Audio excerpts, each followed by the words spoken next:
Alors bonjour à toutes et tous, je suis Gwenel Cinquin, dirigeant de l'ODL et créateur du Campus Club Formation, qui est un programme de formation et d'accompagnement sur les activités physiques et mentales au service du développement personnel et professionnel. Alors le podcast Les athlètes de l'entreprise est sponsorisé par Campus Club et donc je vous invite à vous abonner à la newsletter, aller sur les plateformes pour noter les épisodes, tout ce qui va bien pour développer le podcast. Et aujourd'hui, vous voyez qu'on est dans un cadre assez incroyable. On est à Vannes, où est basée l'entreprise. Et donc, j'ai un immense plaisir dans le podcast du jour, dans l'épisode du jour, d'accueillir les dirigeants de Véro Crème et Fromage. Voilà, c'est ça qui a marqué, je crois, sur la façade. Je me trompe pas. Donc, avec Véronique et Patrick Covin. Et donc, ils dirigent à Vannes l'étal dans les halles du marché des Lys. Et le magasin dans lequel on se trouve cet après-midi, place du Maréchal Lyotet. Alors, ils ont ensemble obtenu de belles distinctions. Alors, je suis presque honoré, hein, moi, c'est un honneur d'être ici parce que, en effet, après avoir été désigné meilleur commerçant du marché et des Halles de Vannes en 2024, ça c'était pour l'année dernière, déjà une belle réussite. Ils viennent tout juste d'obtenir le titre très convoité de meilleur commerce indépendant de Bretagne. Donc là, on est passé de Vannes directement à Bretagne, sans passer par la case département. Mais bon, ça c'est la vie des entreprises et du talent, hein, sans doute. Donc, un grand bravo, à vous 2 et vos équipes, hein, puisque vous êtes toute une équipe avec les 2 lieux de distribution de vos produits. Et puis, un grand merci, hein, d'être, présent pour, ce podcast aujourd'hui. Bon, vous êtes chez vous là? Oui, jour de fermeture, Un jour de fermeture. tranquille. Bon, super. Donc, c'est pour ça on a fermé la porte tout à l'heure. J'espère qu'on va pas trop faire de clients trop insatisfaits qui disent: «Il y a de la lumière et on peut pas rentrer, qu'est-ce que c'est que ce bazar?» Mais bon, ils verront qu'on est occupé. Alors j'ai préparé comme à l'accoutumée, quelques questions et puis, je vais rebondir déjà sur une info qu'on vient de donner, hein, c'est, comment devient-on le meilleur commerce indépendant de Bretagne? J'avais lu ça dans la presse, alors je suis client chez vous, Wal et puis, j'ai vu cette, notification dans la presse et voilà, comment on fait? Déjà, on persiste parce que c'était la troisième fois que l'on concourait. Les 2 premières fois, on avait effectivement, terminé finaliste, mais nous étions restés finalistes et on n'avait pas pu gagner à l'étape Bretagne et donc pas se présenter au niveau national. Cette fois, grâce aux clients, parce que c'est les clients qui votent, on a gagné ce titre, avec une certaine fierté, mais bon, on reste, lucide sur, cette distinction et par contre, on a perdu au niveau national, contre une autre entité, voilà. Ouais, mais 2024, c'était Vannes, 2025, c'est la région, Voilà. ce sera peut-être l'Europe après, on sait pas. C'est ça, ouais, c'est ça. Certains clients nous disent: «Bon, à quand les championnats du monde?» Donc mais bon. Ce sera pour l'année suivante, peut-être. Alors, Véro Crème et Fromage, c'est surtout le commerce de Véro ou de vous 2? Parce que, bon, moi, c'est vrai que quand j'ai préparé le podcast, je disais plutôt chez Véro. Non, c'est pas tout à fait le nom du magasin, j'ai bien compris. Alors c'est à qui ce commerce? Alors, c'est à nous 2 parce que nous sommes associés, mais c'est un travail quotidien, à 2, en couple. C'est-à-dire que moi, je suis, front office, donc je vais m'occuper, de toute la partie, commerciale, le choix des produits, la vente, la fidélisation des clients, la connaissance produit et Patrick, c'est l'homme de l'ombre, mais Dieu sait s'il en faut parce qu'il s'occupe de tout ce qui va être back office, c'est-à-dire, tout ce qui va être la relation avec, RH, toute la communication sur tous les réseaux sociaux et autres communications, la facturation, la relation avec les fournisseurs, j'en passe et des meilleurs. Donc, non, c'est un travail quotidien de nous 2 En binôme. en binôme. Enfin, c'est quand même la marque Véro et c'est bien Véro qui l'incarne. Donc le plus important, c'est ce qui se passe devant avec les clients. Donc non, non, c'est bien et c'est un bébé partagé, mais celle qu'il a voulu et qu'il a développée, elle est à côté de moi. On va dire qu'on est complémentaires. Voilà, donc, Véro, effectivement, c'est le petit nom que les clients me donnent, au quotidien. C'est arrivé assez vite. Ouais, c'est pour ça que moi, quand je vais, hein, j'y vais encore acheter mon fromage Wal, c'était chez Véro. Mais il y avait Patrick qui était là pour encaisser quand même le truc, important à la fin quand même, une fois qu'on a acheté le fromage pour le payer, quoi. C'est ça quand même le principal. Donc tu es le gardien du temple après, c'est ce que j'ai cru comprendre, hein. Les clients disent que je suis au meilleur poste. Moi, je fais travailler des femmes parce que l'équipe est majoritairement féminine. Mais bon, non, je suis présent que le samedi généralement pour, contribuer à la fluidification de la file d'attente parce qu'elle est importante. Et donc voilà, ça permet quand même d'être au contact, des clients et de partager pas mal de choses avec eux. Et de parler un peu de rugby, mais on y reviendra. C'est On y reviendra. Alors, pouvez-vous m'en dire, plus sur cette entreprise, hein? J'ai cru comprendre, on en a parlé tout à l'heure avec Véronique, qu'il y a eu plusieurs vies dans cette entreprise, traiteur, assureur, produits exotiques et maintenant c'est, voilà, une fromagerie. Mais, vous pouvez m'en dire plus dans l'histoire, votre histoire qui vous a emmené là? Dans notre histoire, c'est que, j'ai toujours une appétence pour tout ce qui touche, la nourriture. Je suis auteure culinaire, j'ai écrit 25 ouvrages, de cuisine, aux éditions Solar. J'ai été, cuisinière dans mon plus grand âge, j'ai fait l'école Ferrandi. J'ai fait, chef à domicile, donc je suis diplômée du CAP, de l'école Ferrandi et puis, Patrick me poussait toujours à avoir une activité, pour moi parce que c'est quelque chose que j'avais mais que je n'arrivais pas à aller dans cette direction-là et puis finalement, il y a eu une opportunité, c'est de venir s'installer à Vannes comme crémière fromagère. J'ai saisi cette opportunité, on a une maison, sur une petite île bretonne pas loin d'ici. Vannes est une ville extraordinaire et on s'est dit que c'était le moment de changer de vie, d'inverser nos vies peut-être aussi, et bien, c'est moi qui suis arrivée sur le devant de la scène et puis Patrick qui était entrepreneur, m'a rejoint dans mon activité et me supporte au quotidien. Donc et ça fait 10 ans que nous développons et que nous travaillons sur cette activité de crèmerie et de fromagerie sur Vannes. Alors support, j'ai pas l'impression que Véro, tu sois vivable, mais bon après je sais. Le support, dans le sens du sport, le support. Ah, le Voilà, supporter, voilà, OK. le supporter, c'est mon premier supporter, mon premier fan, je le dis toujours, parce qu'il est toujours, prêt à valoriser les choses, à me mettre en avant et puis, donc voilà, c'est important ça aussi. J'espère qu'on voit pas que je suis en train de rougir. Je vous appelle. En fait, c'est comme un alignement, on dit souvent: «Les planètes étaient alignées». Même si on a mis du temps à prendre cette décision, à quitter, Paris, la région parisienne. En partant, on a réalisé que ça faisait 40 ans qu'on y était, donc qu'on travaillait là-bas. La Bretagne, on adorait, effectivement, Véronique évoque notre maison à Béline, donc se retrouver à Vannes, avoir cette opportunité, le faire à un moment où moi, professionnellement, je pouvais effectivement me retirer de, l'entreprise dans laquelle j'étais. Et savoir que Véronique allait enfin pouvoir réaliser quelque chose sur lequel elle avait, à mes yeux, énormément de compétences, heu et ben, ça s'est fait, ça s'est décidé extrêmement vite. Ça s'est construit et en quelques mois, elle se retrouvait en décembre, 2015, dans la fromagerie des Halles, à découvrir, ses premiers clients et à les servir avec une offre qui ne cessera de s'améliorer au fil des années. Mais donc voilà, c'était le avec du recul, on dit: «C'est dommage qu'on ait pris cette décision tardivement», mais quoi qu'il en soit, elle a été prise. Ça fait 10 ans aujourd'hui, on ne regrette rien, mais c'était le bon moment pour le faire et c'était une super opportunité.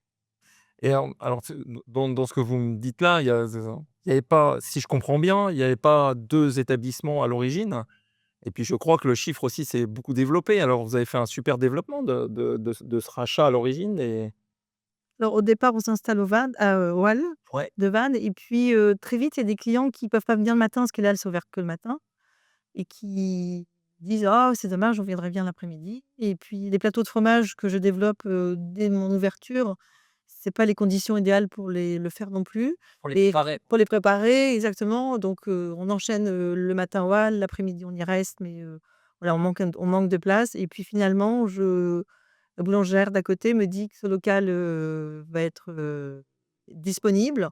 Je viens le voir et je ressens effectivement quelque chose d'agréable, il est lumineux.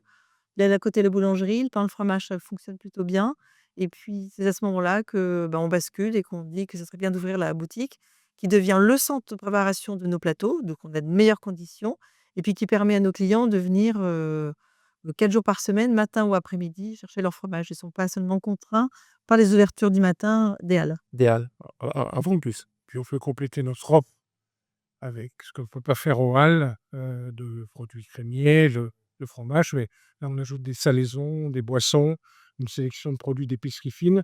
Donc, effectivement, c'est du coup, les 2 points de vente se complètent et ne sont espacés que de 700 mètres. L'un est vraiment dans l'intramuros, l'autre est juste à côté et bon, petit à petit, on craignait que la clientèle des Halles vienne ailloter et en fait, on a tous les cas de figure aujourd'hui. on a des clients BEAL qui ne restent que clients BEAL, des clients bibliothèques et des clients qui connaissent les 2 points de vente et qui s'organisent par rapport aux heures d'ouverture. Et je vais juste ajouter une chose, le comptoir tel que vous le voyez là, ça a été conçu pour donner des cours de cuisine. Ah ouais, OK. Et pendant les 3 premières années, le mercredi après-midi, lorsque la boutique est fermée, comme aujourd'hui, eh bien, on donnait des cours de cuisine, pendant 1 heure et demie, 2 heures. D'accord et donc vous avez quand même bien développé le chiffre d'affaires. Il y a des gens, qui vont écouter le podcast qui sont dans le domaine, commercial pour le coup. Donc si, qu'est-ce que vous auriez à dire de certaines recettes de la réussite aussi du développement commercial? Pour enfin, dans toute création, on fait un business plan et cetera, mais c'est vrai que démarrant d'un point de vente au hall, qui était en train de péricliter et qui faisait moitié fromage et moitié volaille, quand on le reprend, bon, on n'avait pas trop de points de repère.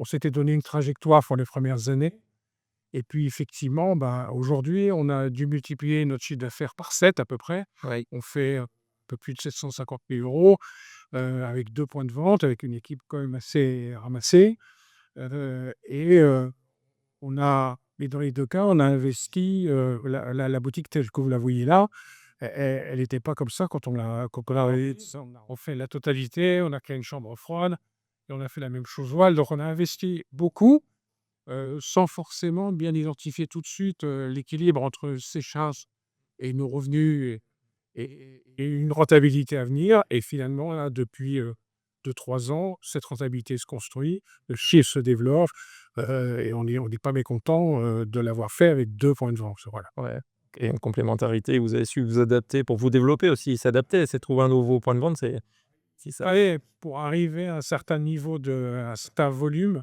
qui allait permettre peut-être de discuter certains prix avec nos fournisseurs, peut-être enfin voilà, il y avait tout un effet de levier, dès lors qu'on prenait une surface, et aujourd'hui, quand on partage notre chiffre d'affaires, ce qui n'a pas forcément été notre démarche, dans les dernières années, avec certains fournisseurs ou certains professionnels, quelque part, ils sont étonnés de ce chiffre, hein, et Du donc développement, étonné, du développement, hein. coup, ils se disent, «Ah oui, quand même, vous réalisez ça, c'est autant que», enfin, donc voilà. Mais là encore, on est toujours très lucide par rapport à ça, pas que de auréole, mais bon, c'est quand même mieux de développer, de rentabiliser son affaire et après, enfin, quand on arrive aux 10 ans d'activité, on est content d'avoir fait.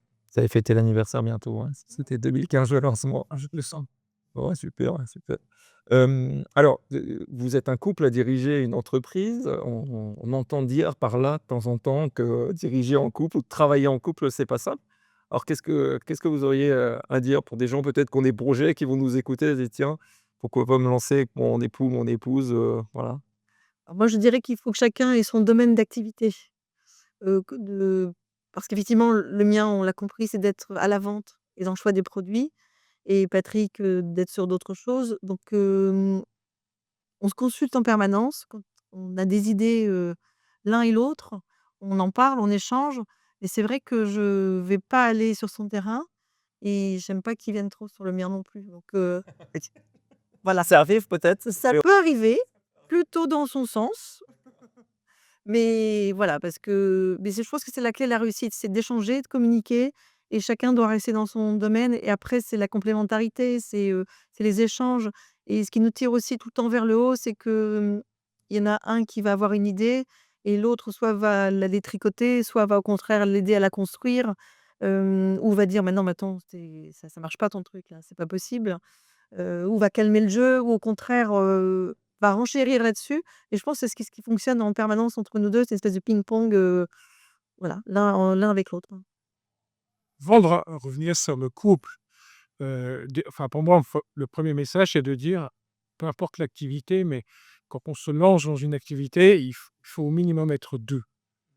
Alors, mari et femme ou amis, moi j'avais dans le passé une société avec un ami d'enfance, mais il faut être au minimum 2 et dans notre, activité, c'est sûr que Véronique seule, elle souffrirait, plus qu'elle ne souffre aujourd'hui en termes de charge d'activité et moi j'aurais été bien incapable de faire, le quart de ce qu'elle fait aujourd'hui. Donc on s'est retrouvés sur un projet, heu, que je poussais parce que je voulais qu'elle réussisse. Mais effectivement, je venais de perdre au même moment toutes les responsabilités qui étaient les miennes dans mon précédent jeu. en arrivant à Vannes. Et c'est vrai que ça a été dur de trouver ma place. Et progressivement, j'ai commencé à grignoter du terrain. Mais de par sa personnalité, assez rapidement, elle a remis les traits là où il fallait. Et on a trouvé notre équilibre. Mais c'est vrai qu'on se complète. Il y a rarement des tensions entre nous. Et on abat le travail comme on sait l'abattre avec le moyen. Mais c'est pour ça, et là encore, pas de regret par rapport à ça. Mais le fait d'être un couple, plus d'enfants à charge et à la maison, obligé de travailler, autant que ça se passe du mieux possible et qu'on essaye de réussir. Ouais.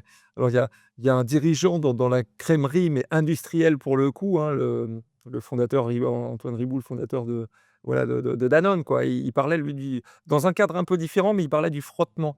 C'est-à-dire à un moment ça frotte, quoi, parce que faut se frotter au terrain, faut se frotter aux clients, entre collaborateurs ou collègues ou gérants, peu importe. Si vous êtes plusieurs gérants, il y a une notion de frottement, bah, parce qu'il peut y avoir un peu aussi de divergence parfois, mais c'est aussi dans les frottements qu'on s'enrichit parce qu'on trouve sa place, peut-être un peu de manière, différente, quoi. Après, le seul risque de travailler à 2 comme ça, c'est, le sujet de conversation, c'est toujours le même, c'est l'entreprise et tout ce qui tourne autour.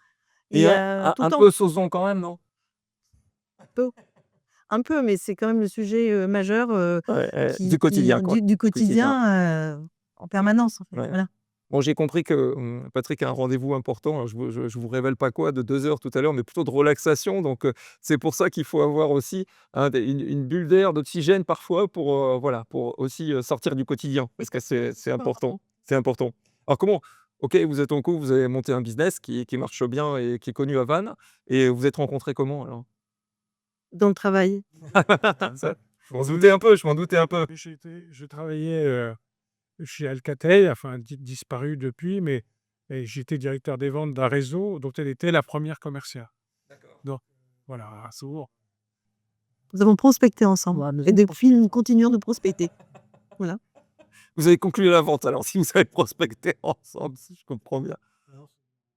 C'est au travail, comme souvent au travail. Alors, hein, c'est au travers du travail, c'est pas forcément entre collègues de travail, mais au travers du travail qu'on rencontre du monde, quoi.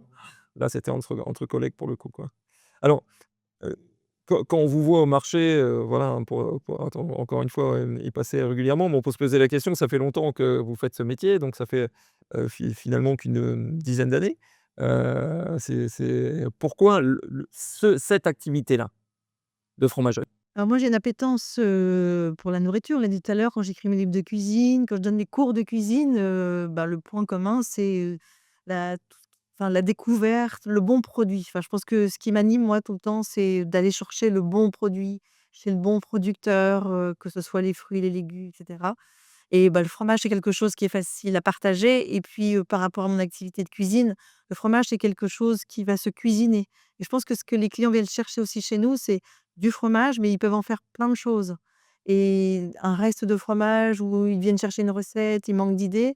Donc toute cette complémentarité-là, moi et puis tout ce qui va avec le fromage, les confitures, les vins, tout ce qu'on peut ajouter autour, ça m'anime, moi. Je suis toujours en train de chercher des idées et de donner des idées aux clients, de les partager et ça plaît beaucoup. Mmh. C'est d'aller chercher aussi, dans l'utilisation du fromage de manière générale, au service de la cuisine, on va dire, au sens large, quoi. Moi, je suis très, imprégnée du conseil. C'est-à-dire que je pense qu'une des clés de notre réussite, c'est j'agis avec les gens comme je voudrais qu'on agisse avec moi et c'est aussi le mot, complice que je vais utiliser avec mes salariés. Donc couper une tranche de fromage et bien, on me demande toujours de déplacer mon couteau parce que finalement, je préfère qu'on me demande de le déplacer dans ce sens. Il faut élargir la tranche C'est mieux. plutôt que voilà, certaines personnes qui pourront, ouais, tendance à vouloir faire des grandes parts, mais voilà, c'est, j'aime pas faire aux autres, ce qu'on n'aime pas qu'on me fasse. OK, super. Alors, vous vendez, on le voit derrière, beaucoup de fromages, de producteurs, différents. Heu, comment alors, de la même façon, hein, des entrepreneurs ou des managers là qui nous écoutent, mais comment on arrive à construire dans la durée avec des fournisseurs? Parce que vous ne vivez qu'au travers, vous êtes distributeur quelque part, conseiller, hein, vous l'avez dit aussi, autour, de la cuisine par exemple, mais comment on arrive à fidéliser ses fournisseurs, à choisir les bons, et à entretenir une bonne relation, hein? Vous allez pouvoir en parler tous les 2 parce qu'il y en a un qui à chaque fois vous achetez un peu tous les 2, mais heu Alors moi, je vais dire que d'abord, je me positionne toujours comme un trait d'union entre le producteur et le client. C'est-à-dire qu'on est des passeurs d'histoire. On essaye dans la mesure du possible de rencontrer nos producteurs, On va les voir, on passe du temps avec eux, ils sont très contents de nous accueillir, on rencontre, leur famille, on partage un moment dans leur cave, on voit leur fabrication de fromage. Donc ça nous nourrit, les uns et les autres et nous, on partage avec eux notre activité. Donc je pense qu'ils sont contents de nous voir et d'avoir aussi le ressenti de comment ça se passe sur le terrain. Et donc ça, on le développe au fil des années. Donc, chaque année, on fait un voyage de découverte de fromagers. On a la chance d'avoir aussi une fédération qui est, très active et il y a des salons qui se font. On les rencontre aussi, ces producteurs-là. Et puis ensuite, on est sur une relation de confiance. C'est vraiment ce qui nous anime, la confiance avec les clients, la confiance avec nos salariés, la confiance avec nos producteurs. Ça, je trouve que c'est un mot, qui est très, très important. Et bah, une fois qu'on a trouvé notre producteur, qu'on est contents les uns et les autres de travailler ensemble, on est extrêmement fidèles. On est fidèles et on partage, même si à un moment donné, je sais pas, il peut y avoir un petit souci dans le fromage parce que c'est une matière vivante, un peu trop de sel ou un affinage qui est pas comme on voudrait qu'il soit, et bien, on revient, on en discute, hem et puis, ça se partage aussi avec les clients. Donc non, je pense que c'est vraiment la durabilité, la fidélisation, le partage de notre quotidien, la découverte de nos produits. Qu'est-ce que tu en penses? Mmh. Et alors comment on achète? Alors on achète comme un acheteur de grande distribution ou on achète, différemment? Patrick, toi qui as vécu d'autres histoires. Alors il y a pour de sombres histoires de coûts de transport qui d'ailleurs ne cessent d'évoluer, on ne peut pas travailler en direct. On le fait en Bretagne, dans le Morbihan, avec un certain nombre de producteurs, et on ne peut pas travailler en direct avec tous les producteurs. Par contre, identifier leur fromage, heu et le faire avec des grossistes régionaux, effectivement, ça fait aussi partie de notre travail. Donc ensuite, il y a un référencement qui se fait des produits qu'on teste, qu'on sélectionne, des prix qui nous sont proposés, face auxquels on va à un moment donné, alors on peut le faire plus facilement maintenant avec un peu plus de volume qu'on ne le faisait au démarrage, et puis ensuite pour être en mesure de répercuter un prix de vente, qui nous assure le niveau de rentabilité nécessaire, mais tout en restant dans les prix de marché. Donc, Bien sûr. voilà, sur le centre, de Vannes, on est finalement 3 fromagers. Je pense qu'on a chacun des offres qui ne sont pas forcément identiques. On essaye de faire de la qualité. Je pense qu'en termes de prix, on est les uns les autres bien positionnés. Donc voilà, c'est pas une obsession. C'est vrai que quand après une covid, on a pris des vagues d'augmentation, 2 à 3 par an, que certains, revendeurs, vous disent qu'ils ne les répercutent pas. Mmh. C'est quand même difficile parce que bon, finalement, on est sur un métier de négoce, on n'est pas sur un métier de transformation. Donc il y a quelques produits, particuliers qui se font sur lesquels, quelque part, le revenu pourrait être plus important, mais que va cette petite quantité par rapport au gros que l'on vend. Donc le prix, c'est une dimension importante. Mais donc on a des discussions où à un moment donné, j'établis un prix et Véronique va, elle, qui sent le marché, va me dire: «OK, pas OK» et cetera. Donc, mais bon, c'est une partie du travail, c'est suivi, c'est évalué régulièrement, mais c'est pas obsessionnel, voilà. Si je comprends bien, il y a toute une dimension liée aux échanges et à la confiance, Oui. hein, qui a été soulignée. Et puis d'un autre côté, d'être aussi, quand on vend des produits, on est dans un marché et qu'il faut en tenir compte, bien sûr, pour trouver le meilleur compromis, quoi. Et puis, enfin, moi qui ai souvent suivi Véronique quand on a fait nos voyages on l'a encore fait récemment à Saint-Nectaire, mais comme je m'occupe aussi de la communication, donc je suis tellement content de rencontrer des producteurs sur leur terrain, de les écouter parler de leur métier, de leurs produits, de les filmer, de les interviewer. On va jusqu'à donner le prénom de certains de nos producteurs au fromage. Et le vend ouais, vendez à Donc, aujourd'hui, on a la tome de Simon, c'est un fromage, de brebis basque. La crème de Sophie. Voilà, on a les farines des saucisses, il a les yaourts de Maud. En fait, derrière, c'est pas un argument marketing, c'est le prénom de la personne qui les conçoit, et on a eu à cœur, comme l'a dit Véronique, d'expliquer qui ils étaient et cetera. Donc ensuite, ils viennent nous rendre visite très ponctuellement à Vannes, et ils sont heureux de voir comment leurs produits sont mis en avant. Donc on installe une forme de relation, et dès lors qu'on est honnête et transparent, bah, les gens, et dans ce métier-là, je pense que la valeur humaine est extrêmement importante. importante. C'est du vrai marketing, là, pour le coup, hein, l'essence même du marketing où justement on met en avant des arguments quels qu'ils soient, mais en tout cas là, c'est l'authenticité qui est un vrai argument et qui est pas voilà, qui est utilisé parfois un peu de manière des vrais faux témoignages, hein, des fois qu'on voit, mais là, c'est du vrai, quoi. C'est du vécu, là, c'est du vécu. Alors On va revenir à ce que tu disais, Véro, là, tout à l'heure, sur, tu écris des livres de recettes. Ils sont d'ailleurs, on les voit, sur l'étal, au hall, là. Et alors j'ai bien compris que cette passion, elle est venue plutôt de ta formation, en fait, de base, hein. Mais ça t'apporte quoi d'écrire, en fait, ces livres et voilà, tu y trouves quoi? Alors, parce que je bouillonne d'idées et d'associations, ça me permet de les positionner et puis de créer des recettes et de les partager. Moi, c'est le partage, en fait. Écrire une recette, c'est, partager, donner des idées, permettre à quelqu'un de les reproduire. Elles sont assez faciles à faire. Elles sont souvent un peu originales, voilà, mais c'est un plaisir d'écrire des livres de cuisine et c'est vrai que j'avais une facilité à le faire. C'est ce qui manque le plus aujourd'hui, de plus écrire des livres de cuisine. OK, ouais, tu as plus le temps aujourd'hui Non, matériellement? je le fais en direct avec les clients, je leur offre des recettes, les Qui ensuite nous renvoie les photos de la recette qu'ils ont. Ah ouais, ah bah là, c'est royal, là, pour le coup, hein, quand c'est le cas. Et Patrick, alors de ton côté, donc tu as dirigé, pendant près de 20 ans une agence, conseil en communication interne et managériale. Tu organisais aussi, beaucoup d'événements au travers de tout ça et tu as collaboré aussi, je l'ai appris quand on avait pris le temps aussi d'échanger, pour préparer là tu as collaboré avec le RCV, hein, pour leur communication, à une époque. Comment on atterrit dans ce métier-là, de la communication, on va dire au sens large? Qu'est-ce qui t'a motivé? Comment voilà? Enfin, sans faire le parcours complet, mais heu, après avoir fait rapidement des études de droit, je me suis retrouvé dans le monde de l'entreprise.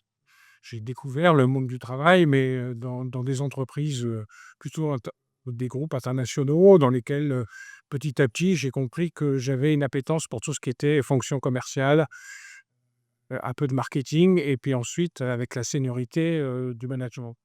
Donc c'est vrai que, heu le passage au monde de l'entreprise, je crois que la première société qu'on crée avec un ami d'enfance, heu, j'ai 32 ou 33 ans, on a cette volonté de se lancer et notre cible, ça va être les réseaux de vente, les réseaux de distribution qui sont les plus confrontés à l'époque, mais c'est toujours le cas, à des changements, à des transformations et face auxquels il faut effectivement apporter, différents moyens et donc on va combiner tout ce qui touche à la communication interne, la communication managériale, mais aussi la formation et petit à petit l'événement parce que ces commerciaux, ces réseaux de distribution, ils sont réunis dans des événements. Souvent, on pense qu'en mettant des paillettes, ça va suffire, alors qu'il y a vraiment un fond de message à travailler et que nous, on se positionne sur ça. Après, on va grandir, on va se développer, on va rejoindre un groupe international de nouveau, euh, augmenter la veille de la structure, jusqu'à revendre complètement cette structure et finalement la racheter un petit peu plus tard et que lorsqu'on arrive à Val, je viens de nouveau de revendre ce que j'avais racheté au groupe Hakim Nemt. Voilà. Mais donc c'est vrai que, je pense que j'aime la vente, j'aime plutôt la vente au conseil, et qu'il y ait des entreprises, comme nous l'avons fait à être cohérent entre, la volonté de transformation, de changement et la mise en œuvre d'un certain nombre d'attitudes et de comportements, bah, lorsqu'on y parvenait, on a eu le sentiment d'avoir fait notre travail. Donc, c'est je et quand j'arrive à Vannes, c'est sûr que j'ai arrêté toutes mes activités et que lorsqu'on va me proposer le RCV vient de passer en professionnel et ils ont besoin d'accompagnement sur leur communication parce que les premiers contacts que nous avons à Vannes me permettent de me positionner sur cette offre. J'y vais. Heu, j'y passe plusieurs mois, j'arrête, j'y reviendrai un petit peu plus tard et voilà, ça me permet probablement, de continuer à exister professionnellement, tout en découvrant, les vertus du bénévolat, de l'investissement et cetera. Bon, vous voyez, et puis un sport que tu aimes beaucoup aussi, quoi. Accessoirement, un sport, que tu supportes, hein, voilà. Il y a les affiches du RCV à chaque fois, à la boutique et comment on fait la différence pour une entreprise, hein, donc tu décris, ce ton rôle, à l'époque à la tête de cette entreprise, mais quand tu accompagnais une entreprise, tu avais je sais pas, c'est un truc, pas une astuce parce qu'on parle pas de trucs ou astuces pour le coup, mais si tu avais un conseil à donner pour, justement des entreprises qui ont envie de réussir, réussir à OK, commercialement, comme c'est votre cas ici, mais aussi dans le cadre de leur entreprise et du bien-être en entreprise. il faut faire une réponse brève, mais pour déjà que ceux qui créent l'entreprise, enfin, il y ait une vraie, enfin, cette vision, c'est un terme qui a été galvaudé, mais que quelque part, ils se projettent sur quelque chose. Il y a beaucoup de gens que l'on voit encore aujourd'hui s'enthousiasmer sur des projets et finalement ça capote au bout d'1 an ou 2 ans. Mmh. Donc je pense que heu, l'entrepreneur, même si ça évolue en fonction des générations, c'est quand même une somme d'engagement, de volonté, de temps passé à travailler. Il y a des générations aujourd'hui qui ne veulent plus travailler de la même manière. Donc je pense que le il faut avoir, l'envie, accepter de travailler beaucoup, que on ne voit pas comment ça peut se passer autrement, de ne pas penser que l'argent se gagne facilement et ensuite, embarquer, si on a la chance d'avoir des salariés, chaque membre de l'équipe dans son projet. Les amener petit à petit à développer, des comportements qui sont adaptés à la position qu'on va avoir, les former, parler beaucoup avec eux, les associer à différents, projets que l'entreprise peut avoir et continuer à se développer. Donc il y a beaucoup de choses à dire, hein, mais je pense que le dirigeant, le type dirigeant qui trace une route et qui sait engager, mais quotidiennement ses collaborateurs sur ce chemin-là, même s'il est parfois difficile, au bout du compte, peut gagner et les clients s'en rendent compte. Les clients reconnaissent. Aujourd'hui, On sent.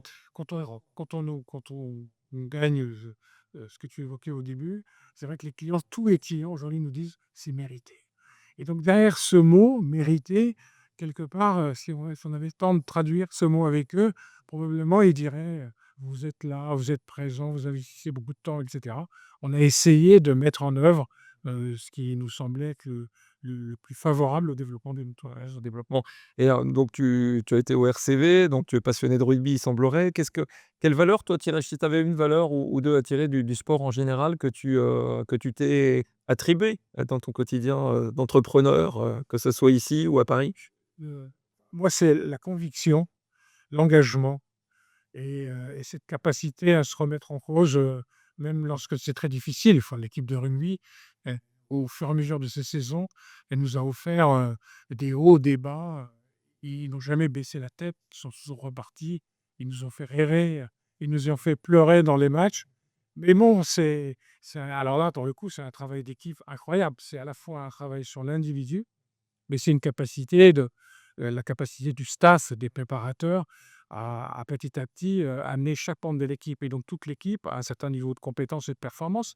Donc c'est un excellent terrain de jeu et d'expérimentation, mais Dieu sait si enfin, ils nous ont fait rêver, hein.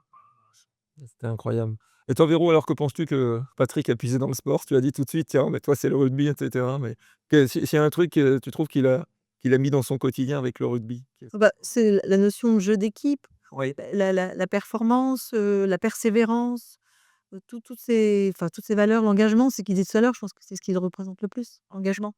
Et puis le rugby, c'est vrai qu'on est 15, c'est le plus grand sport collectif. Au foot, ils sont 11. Moi, je suis passionné de basket, c'est 5. Le hand, ils sont 7 sur le terrain, je crois. Enfin, voilà. Donc, c'est sûr que le rugby, c'est pour que ça marche, n'empêche, il y a 15 individus qui ont tous leur personnalité sur le terrain. Donc, mine de rien, c'est un sacré challenge, quoi. Et même les remplaçants, sont là pour finir le match, hein, c'est pas Bah, oui, oui, c'est sûr qu'il y a un impact, voilà. Il y a un impact important des remplaçants aussi et mine de rien, c'est une belle, c'est un beau voilà, un beau symbole pour le travail en équipe. Alors, il y a quelques semaines, j'ai eu la chance d'interviewer, Géraldine qui vient régulièrement, je ne sais pas si vous la connaissez, mais Géraldine Nicole qui a gagné, l'épreuve des poteaux à koh voilà et qui vient régulièrement au marché à Vannes aussi et qui a vécu sur l'île d'Ar, hein, elle a vécu quelques années là-bas. Elle a ici, aussi sur une île déserte, mais pour des aventures un peu différentes pour le coup et elle nous a parlé la dernière fois de l'effet, lié à l'insularité et on l'a évoqué un peu en fil rouge là, on a parlé de Sauzon, voilà, qui est à Belle-Île et vous êtes installés là-bas. Qu'est-ce que cela vous apporte d'avoir un point de chute à Belle-Île? Une énorme bouffée d'oxygène. À partir du moment où on monte sur le bateau, qu'on a notre traversée, on est en week-end, on oublie tout et on est au grand air, on est dans la nature et ça fait un break. Enfin, c'est important, je pense que, comme on l'a dit tout à l'heure, on travaille beaucoup, on parle beaucoup de l'entreprise et même si on n'y va pas souvent ou pas assez souvent et pas assez longtemps, notre passage à Belle-Île, c'est un énorme bouffée d'oxygène, c'est se ressourcer, c'est reprendre de l'énergie, reprendre du dynamisme, enfin c'est que du positif, Ça rebooste. complètement. elle vous parle pas de sa dernière baignade, il y a quelques jours où elle est ressortie frigorifiée. Ouais, bah, voilà, c'est quoi? C'est le tarif, c'est 15-16 à Belle-Île, hein, le tarif en général des baignades, hein et encore les meilleurs moments. C'est glacial, ouais. Alors, vous avez eu, c'est ça qui est très riche, enfin, quand on avait, parlé lors d'une soirée, j'ai dit: «Tiens, il y a vraiment beaucoup de richesse, chez Patrick et Véro». C'est pour ça que je suis là aujourd'hui, mais donc vous avez eu plusieurs vies dans votre vie professionnelle, hein Et quels conseils vous auriez envie de donner justement à ceux qui hésitent? Parce qu'à un moment, tu l'as dit, tu quittais Paris, les responsabilités. Véro, toi, tu as pu te lancer dans ta passion et voilà, c'est super chouette. Mais voilà, qu'est-ce que vous conseilleriez justement à des gens qui veulent se lancer ou changer de vie ou voilà, ou prendre des responsabilités différentes dans les entreprises? Alors moi, je dirais qu'il faut qu'ils croient en eux. Je ne suis pas forcément quelqu'un de très confiante, au départ. Patrick, effectivement, a été mon soutien et au fil des années, en accomplissant ce travail et en ayant effectivement le retour d'expérience des clients et le développement que nous avons eu, j'ai gagné en confiance. Mais il y a 10 ans, j'aurais peut-être pas, parié comme ça, mais il faut aller jusqu'au bout de ses rêves et puis y croire. Voilà, en s'investissant, en y croyant, et travailler beaucoup. Enfin, je pense que c'est une des clés de réussite, c'est que, des fois c'est dur parce qu'on enchaîne les journées, elles sont longues, le matin on va, l'après-midi ici, le soir on peut avoir des livraisons et c'est 7 jours sur 7. Enfin, il y a pas beaucoup de repos, il y a pas beaucoup de pauses, mais voilà, c'est croire en soi, aller jusqu'au bout de ses rêves et puis travailler beaucoup parce que je pense qu'on n'a pas beaucoup le choix quand on développe une activité, une entreprise. Au risque de me répéter, mais sur le sujet, mais c'est vrai que la passion, je pense, elle est importante. Enfin, pour moi, elle est plus importante que le rêve. C'est sûr que dans le rêve, il y a tout un tas de théories qui permettent de dire, ça permet de faire germer certaines idées. Mais bon, le monde de l'entreprise, il est impitoyable, que ce soit l'auto-entrepreneur, que ce soit l'organisation qui se fait financer au début ou celle qui se développe très rapidement. C'est très dur. On est en France, faut pas l'oublier. C'est vrai qu'assez rapidement, les contraintes apparaissent. Donc il faut multiplier des compétences. Tout dirigeant doit être un peu commercial, doit être un peu financier. Enfin, heu, donc c'est pas un jeu, voilà. Mais en disant ça, je dis pas donc c'est terrible. Je dis simplement que le l'énergie que l'on peut mettre à créer et ensuite à développer, enfin, quand on a envie, toutes les personnes qui veulent se reconvertir aujourd'hui, je pense que c'est une point de départ d'une potentielle belle histoire. Donc il faut qu'ils aillent la creuser, pas qu'ils la survolent, qu'ils s'y intéressent. S'ils s'y intéressent et qu'ils s'y engagent, qu'ils acceptent qu'ils risquent peut-être de perdre et peut-être que ça leur donnera envie de mieux recommencer derrière. Donc c'est un long chemin. Je pense qu'il faut berner personne sur le sujet et il est réservé plutôt à des gens qui, sont pas forcément compétents. Véronique, quand elle ouvre sa fromagerie en décembre 2015, elle avait jamais tenu de fromagerie. Par contre, ça faisait des années, depuis son plus jeune âge, qu'elle travaillait la cuisine, les produits et cetera, donc et puis on aimait les bons produits. On avait notre fromager et on invitait donc voilà, il faut pas pour autant avoir toutes les compétences pour ensuite se dire: «Je vais réussir», mais il faut se retrousser les manches quand même. Faut se retrousser les manches et puis il faut préparer aussi dans ce que tu dis. C'est-à-dire, quand tu dis: «Il faut s'y intéresser» et cetera, ça veut dire que quand on se lance, même si on pense avoir la bonne idée, il y a plein de gens qui ont des bonnes idées et qui marchent pas. C'est-à-dire qu'il y a la notion, alors c'est, étude de marché quelque part, hein. C'est, qu'est-ce que font les concurrents? Quelles sont les filières d'appro? Enfin voilà, tout ça, c'est essentiel évidemment quant à la réussite. Alors est-ce que vous avez une anecdote à raconter, de soit de votre métier ici à Vannes ou avant, hein, un peu sympa? On essaye toujours d'avoir un truc sympa là et marrant à la fin, même si au portrait qu'on va faire après pile ou face, il y aura des trucs sympas aussi. Moi, ça va être quelque chose de mignon que je vais vous raconter, c'est une anecdote. C'est que les clients, des fois, ne lisent pas bien mes étiquettes de fromage et donnent des petits noms à mes fromages. Par Ah, exemple, ça les arrange quoi. oui, mais je pense que le moelleux du Revard, depuis des années, est devenu le moelleux du renard. Du renard, ouais. Voilà. Donc, on a le délice des 2 chèvres voilà, qui ils appellent ça le délice des 2 chèvres et en fait, c'est le délice des 2 sèvres. Ah oui, des 2 c'est ouais. Voilà, donc le Appenzeller devient le Appensheimer. Enfin, voilà, ils donnent des petits délires comme ça et je Avec les clients. avec les clients, voilà. Ouais, mais c'est ça qui fait la relation commerciale aussi, la proximité avec le client, c'est aussi On le corrige plus en fait. Au lieu du renard, on a compris ce ouais, ouais, voilà, tout le monde a compris, ça sert à rien de reprendre le non, non, on trouve ça charmant. Patrick, tu as une anecdote? Ou alors tu souscris aux anecdotes de Véro? Ouais, ouais, et quand Tu les entends aussi, tu les entends aussi. Alors, est-ce que vous avez une citation, un mantra ou quelque chose pour, voilà, une phrase qui vous est hein, certains ont ça dans leur, les femmes dans leur sac à main ou, comme peut-être dans leur portefeuille ou peu importe d'ailleurs, hein, que ce soit homme ou femme, mais est-ce qu'il y a une phrase ou quelqu'un qui vous inspire, que vous voudriez partager avant le portrait pile ou face? Moi, je vois pas, mais quand on a démarré, je disais toujours un par un. C'était aller chercher les clients un par un. Mais parce qu'effectivement, on n'était pas connus et bah, voilà, c'était, un par un. Je vais chercher mes clients un par un. Voilà. Pas à pas. J'ai connu ça dans une entreprise dans laquelle j'ai travaillé, hein, c'est un petit pas. Enfin, je veux dire, on a un objectif final et puis finalement, il faut y aller par petits pas, un par un. On appliquait ça, par exemple, aux réseaux sociaux. Parce qu'on a démarré dans les réseaux sociaux. Moi, j'avais beau venir du monde de la communication, je n'étais pas celui qui tenait les réseaux sociaux. Et donc, ben, on a ouvert notre page Facebook, ensuite Instagram. Et c'est vrai qu'on était content de voir un premier follower, un deuxième, etc. Donc, par rapport à.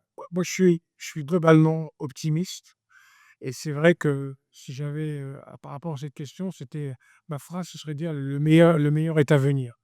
Moi, je pars toujours du principe, même si un jour on arrêtera de travailler définitivement, bah, qu'on a encore de belles choses à faire derrière, même si, parce que ça fait quand même pas mal de temps qu'on travaille ensemble dans des domaines différents, puis on s'est rejoints. Mais, mais je pense qu'il y a toujours quelque chose de merveilleux derrière. Donc, bah, j'ai cet état d'esprit-là. Le meilleur.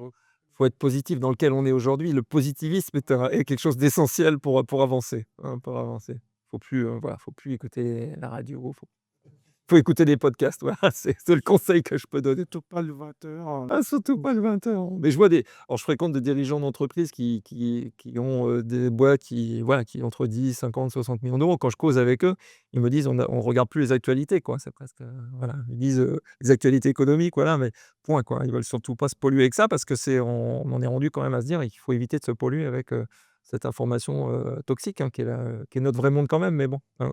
Alors on va terminer sur le portrait pile ou face, hein, on est dans le timing, je rejette un œil, on est pile dans le timing. Et donc, alors vous avez droit à un joker aussi, j'ai oublié de le dire. C'est-à-dire je vous donne 2 propositions, puis si à un moment vous ne pouvez pas choisir, parce que je pense qu'il y a 1 ou 2 questions où vous n'aurez pas forcément, envie de choisir et donc, et pour la première question, ce sera plutôt rugby ou basket? Le rugby. Rugby. Bon. Alors pourquoi le rugby? Ouais, on a compris. Alors c'était même avant Vannes ou tu es venu? J'ai joué quand j'étais jeune, mais bon, dans un club de collège, des lycées. Et j'ai toujours aimé suivre l'équipe de France. Donc, et puis arrivé à Vannes, notre premier match, c'est le match d'accession en Pro D2. Donc, c'est le dernier match de la saison en National. C'est la dernière minute, le dernier essai d'Anthony Boutier qui revient Qui jouer revient, ouais, cette saison. Et tout le monde envahit le stade. Et nous, c'est la première fois qu'on est à la Rabine. On envahit le stade avec tout le monde. C'est notre premier souvenir. Et à partir de ce moment-là, beau lancement, on n'a pas lâché le RCV. un beau lancement. Alors talent ou entraînement? Un peu des 2. Un peu des 2. Ouais, ce qu'on a fait aujourd'hui, c'est un travail quotidien qu'on remet en question tous les jours. Donc, entraînement, Ouais. entraînement. Ouais, Allez, entraînement. comme toi. Enfin, on peut pas compter que sur le talent. Voilà. Ça aide dans certains cas. On n'en a pas nécessairement conscience. Mais voilà, c'est dans l'échelle de valeur de ceux qui on interagit qu'ils pourraient considérer qu'on a du talent. Mais maintenant, on a quand même beaucoup bossé pour en arriver là. Donc, la pratique, oui. Entraînement. Super. Fromage ou dessert? Je pense savoir la réponse. Souvent on se pose la question dans les menus, hein. Non, là je vous coince finalement, je pensais pas, mais bon, fromage ou dessert? Les 2. Les 2. Ah, c'est joker? Alors là je pensais pas, je pensais ça, voilà, c'est les 2. Attention, c'est un premier joker, vous avez le droit peut-être à 2, mais pas plus. Vraiment, si je devais choisir, Non, c'est pas tu prends toujours un dessert. je dirais le dessert. Après, ah mince, ah bon, ouais, tous les fromages autour, mais bon voilà. Bravo pour votre honnêteté, sur le sujet. Il faut couper. Ah ouais? Alors là, camembert ou comté? Camembert. Camembert, tac, alors là ça sort. Alors pourquoi camembert là pour le coup? Bah, parce que déjà, on adore, il est né en Normandie, le pays du camembert et c'est vrai qu'on aime bien le camembert. Bon, c'est camembert plutôt pour le alors là, ça va pas être facile, mais c'est exprès, hein. Les halles ou la boutique? Les halles le matin, la boutique l'après-midi. Ah voilà, encore un joker de consommé. Elle, c'est Véro, crème de fromage. À choisir, c'est délicat. Mais l'ambiance des halles. Voilà, l'ambiance des halles. Ouais. Différente. Organisé ou improvisé? Organisé. Alors organisé pour Véro, peut-être un peu improvisé, puis ça fait Elle prépare tout, elle anticipe tout, elle est jamais en retard ou que ce soit. Non, moi, je suis plutôt une part d'improvisé. Ouais. part d'improvisé pour vous. Belle-Île ou Vannes? Belle-Île. Oui, on adore Vannes, mais Belle-Île, ouais. Ouais. On n'en a pas encore assez profité, mais Puis Belle-Île, vous êtes à Sauzon. Alors moi qui connais un peu Belle-Île, Sauzon c'est incroyable. Belle-Île, super. Alors là, j'ai un truc, que j'ai été chercher, j'étais obligé d'aller chercher sur internet, mais ça m'a bien fait marrer. En téléphonie, c'est le Nokia 3210 ou le Alcatel OT 311? Je me souviens plus, c'est trop vieux. Alors c'est chez Alcatel, hein, que vous êtes rencontrés, c'est ça, ouais? Oui, mais on avait comme client Nokia quand il était Ah oui, Nokia, alors non, mais vous avez plus droit au joker, hein? Ouais, on a géré pendant des années, donc bon, allez, Alcatel. la Nokia Academy, ouais. Alcatel, ouais. Alcatel, ouais, pour le coup. Alors tu as évoqué ça d'ailleurs Patrick tout à l'heure, vision ou mission? Vision, parce que c'est ce qui va tirer tout le reste quand même. Qui va faire, l'émission derrière, quoi. Ouais. Voilà. Avec une bonne vision aussi qui va bien, quoi. Dans l'aspect, on va dire, positif de cette, vision et clarté surtout de la vision, quoi. Et c'est un dernier, alors je le pose à tout le monde, mais là c'est un clin d'œil, hein, donc vous savez que alors d'habitude je suis mais là on est debout, mais parfois j'ai un fauteuil pitch là quand je fais les podcasts parce que j'y ai travaillé, enfin voilà, toute l'histoire a le pitch pour me concernant, la petite brioche, de poche et la question que je vous pose c'est, pitch ou banane? Banane. Banane. Banane aussi, il faut rester sur le fruit alors pour terminer. Voilà. En général, c'est banane, hein, c'est rare les gens qui sont sur pitch. Donc je pose toujours la question. La banane, ça va bien avec le roquefort. Ça va bien avec le roquefort, bah, voilà, il y a une association. Bon, bah, écoutez, on est rendu au terme de notre podcast, hein. Moi, j'ai passé un super moment. On n'a pas vu le temps passer. On n'a pas vu le temps passer et puis, on était dans un endroit, super entouré de fromage, j'adore le fromage aussi. Fromage au dessert, j'aurais pris fromage moi. Mais voilà. En tout cas, bah, je vous remercie tous les 2 hein, pour ce moment passé ensemble, hein. J'invite, bah, ceux qui vont nous regarder ou nous écouter, ben, à vous abonner à la newsletter et puis, aussi, bah, à découvrir tous les épisodes, à noter ça sur votre plateforme préférée et je vous remercie et je vous dis à bientôt pour un prochain épisode et à bientôt. Merci, à bientôt. À bientôt. Au revoir.